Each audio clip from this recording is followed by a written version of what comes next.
Hola, buenas tardes. Mi nombre es Gisette Tatiana Ospina Orozco y el día de hoy les voy a hablar sobre la teoría de Piaget. La teoría de Piaget consiste en el desarrollo cognitivo de su principal exponente, como lo habíamos dicho anteriormente, Jean Piaget. Recordemos que en el mapa conceptual vamos a evaluar esta teoría por medio de procesos, ritmos y cualidades. Es aquí entonces donde explica los procesos mentales que resultan de la maduración biológica y experiencia ambiental. Esto vendría siendo lo que es la atención, la memoria o también tendríamos lo que es la interacción interna o externa. El concepto de enseñanza de Jean Piaget se basa en duplicar de las construcciones de conocimiento del conocedor, es decir, reduplica el conocimiento y contacto con la experiencia. Es aquí donde el aprendizaje se da por medio tanto de las explicaciones, demostraciones y ejemplos que aseguran una retroalimentación que diariamente es correcta. Recordamos entonces que en esta teoría tenemos dos papeles, una que es de quien enseña y la otra de quien aprende. Aquí el papel de quien enseña seríamos nosotros como terapeutas o psicólogos. El rol del terapeuta sería el de promover la reflexión y el desarrollo tanto de aptitudes y para ello diseñar como varias estrategias didácticas que lo vayan a promover, es decir, estimular cada conocimiento previo que nuestros pacientes puedan adquirir. Y tenemos también el papel de quien aprende. Esto sería entonces de nuestros pacientes y aquí vamos a promover el hecho de que ellos sean capaces de resolver problemas, proyectos y situaciones reales a través de cada procesamiento de información. Es decir, que cada cosa que vayamos enseñando, nuestros pacientes tengan la capacidad de afrontarlo. Es así como tenemos varios escenarios para el aprendizaje de esta teoría de Jean Piaget. Entre ellos tenemos lo que es el entorno familiar, el social, un aula de clase o un salón de terapia y así poder realizar esta teoría. Aquí vamos a poder encontrar tanto aspectos positivos como negativos. En los aspectos positivos tenemos pues de que el paciente va a captar mediante los sentidos lo que es la atención y la memoria y varias motivaciones. Y tenemos aspectos negativos, como lo que es de visualizar cuentas en una sola dimensión y aprender a realizar una sola tarea, pero pues no puede ser la mejor. Recordemos entonces que esta teoría de Jean Piaget no es apta para niños con necesidades especiales, ya que ellos aprenden al ritmo un poco más lento o no al ritmo de que los demás niños lo puedan realizar. Es por eso que debemos tener la importancia en la adaptación inclusiva. Esto sería todo. Mi nombre Buenos días, compañeros y profesor. Mi nombre es Jimena Reño Zapata del grupo número 2 y hoy les quiero hablar un poco de la teoría del aprendizaje sociocultural de Vygotsky. Aquí tenemos un mapa conceptual y vamos a hablar un poco sobre los principales conceptos que utilizó Vygotsky para esta teoría. Vygotsky nos plantea cómo el niño, a través de la cultura, genera nuevos conocimientos, nuevas aptitudes, nuevos aprendizajes y cómo el lenguaje hace parte de la formación de los nuevos aprendizajes. Vygotsky explica directamente sobre la evolución genética, generando así aportes a la psicología evolutiva, pues que era su principal método utilizado por él. Vygotsky, él también explicaba y analizaba cómo los procesos psicológicos hacían parte del análisis genético. Si hablamos filogenéticamente del lóbulo más desarrollado, diremos que el frontal, que sería esta parte, ya que en este se dan las funciones ejecutivas y donde podemos procesar la información, donde se encuentra el área encargada de la lingüística. Para poder explicarlo un poco más, eh, En estas se encuentran las capacidades como la ordenación de los fonemas, que nos permiten elaborar las palabras. Vygotsky en sus teorías nos hablaba un poco sobre las fases para formular una palabra. Yo tomé unas características que es que el lenguaje es interno, significativo y semántico. El lenguaje externo es fonético, o sea, el que nos permite elaborar las palabras con las que nosotros nos vamos a comunicar con nuestro entorno. Vygotsky nos indica que el pensamiento tiene diferentes fases para poder formar una palabra y como lo observamos en la parte interna y externa. La teoría del aprendizaje sociocultural también nos enseña la relación que existe entre el lenguaje y el pensamiento. Ambas son diferentes, pero tienen una relación. Para explicar un poco qué es el lenguaje y qué es el pensamiento es la idea o la forma que tenemos en la mente humana. El lenguaje es como el portador o el medio de expresión de ese pensamiento que nosotros tenemos para poderlo exteriorizar a las personas que nos rodean. El aprendizaje estimula y activa una variedad de procesos mentales que le permiten al ser humano poder interactuar con otras personas. Este contexto o esto que acabo de decir se da en diferentes momentos, diferentes situaciones y como ya acabé de decir, es medida por el lenguaje. Y estos pues van unidos ya que la lengua es el pensamiento formado en el individuo y el habla es la pronunciación de estas palabras. Como anteriormente lo dije, el pensamiento es, es una idea que tenemos formada como nosotros en los seres humanos, es como una concepción de lo que tenemos, de lo que percibimos, y el lenguaje nos permite poder expresarlo. El lenguaje nos permite poder dar esas opiniones que nosotros tenemos acerca de lo que percibimos y de lo que pensamos. Son totalmente diferentes, pero van muy relacionados. Y esto nos lo explica Lev Vygotsky en su teoría. Otro aporte también que hacía el Lev Vygotsky en su teoría es el papel de quien enseña, en este caso el docente. Pues este es un papel fundamental ya que brinda los espacios para poder reforzar las conductas positivas, la construcción de nuevos conocimientos y el desarrollo de las estructuras mentales de los estudiantes. El docente también es el encargado de proporcionarle o de brindarle el material sugerido que el estudiante necesita para, decirlo de esta manera, poder absorber esos conocimientos.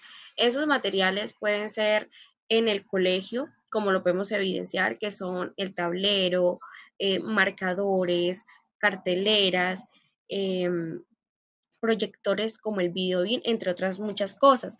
Le permite generar estímulos en el estudiante que no solo por medio del lenguaje y el pensamiento lo aprenden, sino también por medio de la parte visual, de la parte del tacto, ayuda mucho a reforzar conocimientos y a entablar esos aprendizajes en el estudiante para poderlo reforzar un poco más.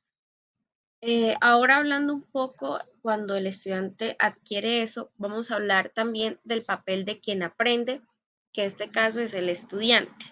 Y este es el proceso por medio del cual el estudiante genera o aprende nuevas conductas, nuevos conocimientos y le permite a este generar una interacción con su medio cultural y con su medio social.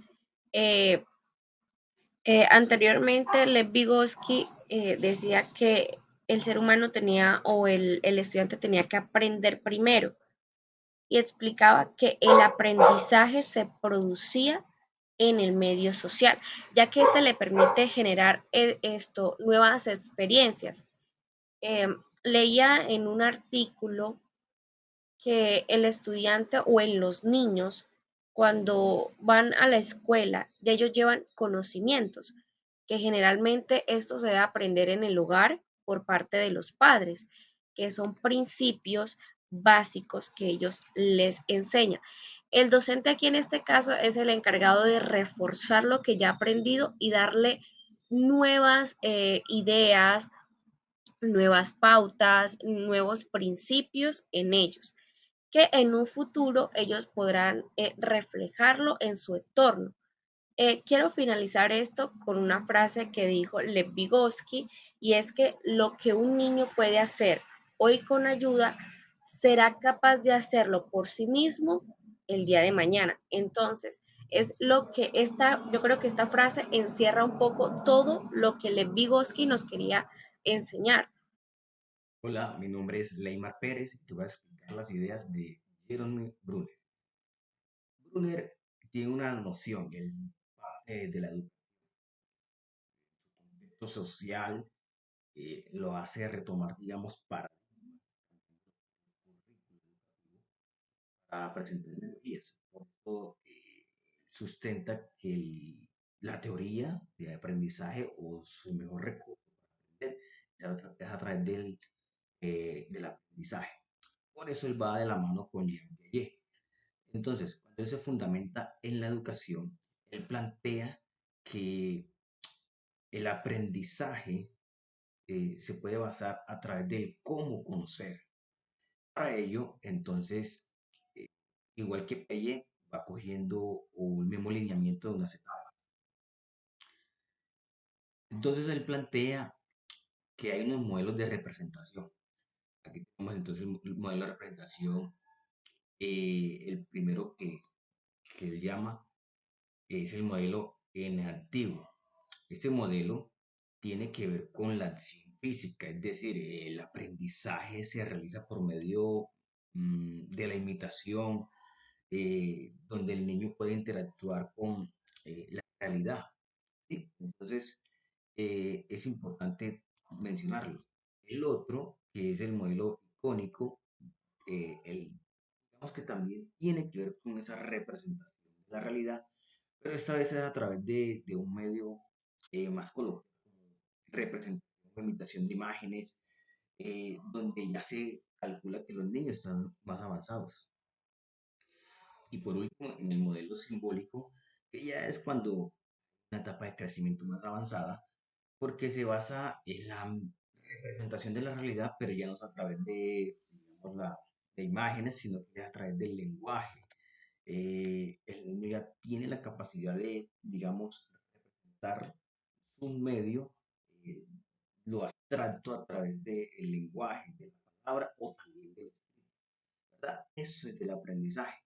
Ahora, en los postulados de Luner también tiene que ver con unas posiciones, en este caso, el educador y el educando. ¿Cuáles son esas funciones? Bueno, específicamente, digamos que son equilibradas. El educador, para decirlo, que el educador tiene esta función.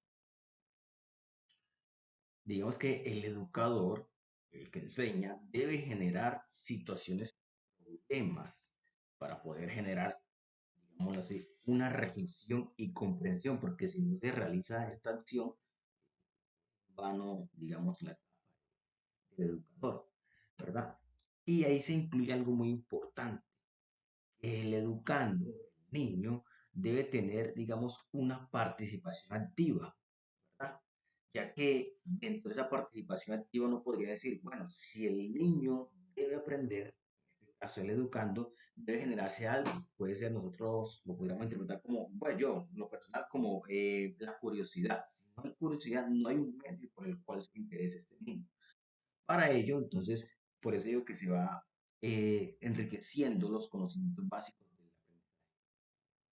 También hay que reconocer que dentro de la función del educando eh, hay algo llamado andamiaje, andamiaje que lo voy a subrayar aquí, que me parece supremamente importante porque eh, de forma coloquial lo puedo definir como se conoce que es educando en un contexto, tiene un ambiente donde él fluye, donde forma sus ideas, pero que necesita, digamos, de forma colectiva o grupal, un constructo de conocimiento. El niño no está solo, necesita de otras experiencias para poder crecer.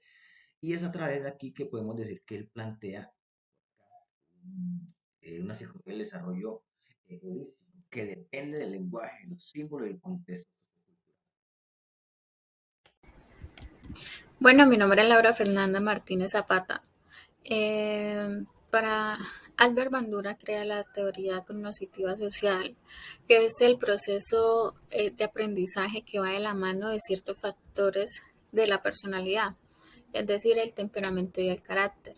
En ellas influyen las creencias, el conocimiento, las actitudes, las expresiones verbales, las acciones y bueno, nosotros somos el cómo nos comportamos en un ambiente determinado o en una situación, ¿sí? En el ambiente en cuanto a las acciones y condiciones físicas influye en una manera recíproca. En un bueno, el papel de quien enseña como el docente. Eh, Albert Bandura crea el estudio del muñeco bobo. Es una película que es una película en la cual está una niña y un muñeco bobo, que es un muñeco que cae y se levanta. Entonces la niña que lo que hace con el muñeco es golpearlo, insultarlo, acariciarlo, bueno, en fin, pero más lo golpea. El papel de quien aprende, es decir, el estudiante, tenemos la memoria, que es el recordar las cosas o lo que hacemos experimentando, imaginando y aprendiendo. También tenemos la concentración, que es la atención que tenemos hacia una persona o hacia cada detalle del entorno y las emociones del entorno. Bueno, Albert Bandura también tiene la teoría de la teoría del proceso vicario. Bueno, el proceso vicario es el aprendizaje que por medio de la observación hacia otras personas, ¿sí? Comprendiendo los siguientes elementos, que es la atención, es la retención, la proyección y la motivación, perdón. Bueno, en la atención es el aprendizaje observable que debe prestar demasiada atención. Yo observo a una persona, pero con mucha atención y ese es el aprendizaje. Retención es recordar algo que vivimos en un tiempo determinado, que es un tiempo corto. La reproducción es la proyección de imágenes que se observa y para tomarlo como intención una mejora. Y la motivación Bandura menciona un número de motivos, que es el refuerzo pasado, el refuerzo prometido y el refuerzo vicario. Bueno, el papel de quien enseña es, como viene siendo el docente, es la autoeficiencia. Es la percepción de los docentes acerca de su propia eficacia para el desarrollo al logro de lo que se desea obtener. Y el papel de quien aprende, como es el estudiante, En este caso tenemos la atención y tenemos el aprendizaje. Nosotros prestamos atención a cualquier suceso. Y el aprendizaje es la gente que puede aprender una conducta sin ser reforzada por hacerlo. Muchas gracias.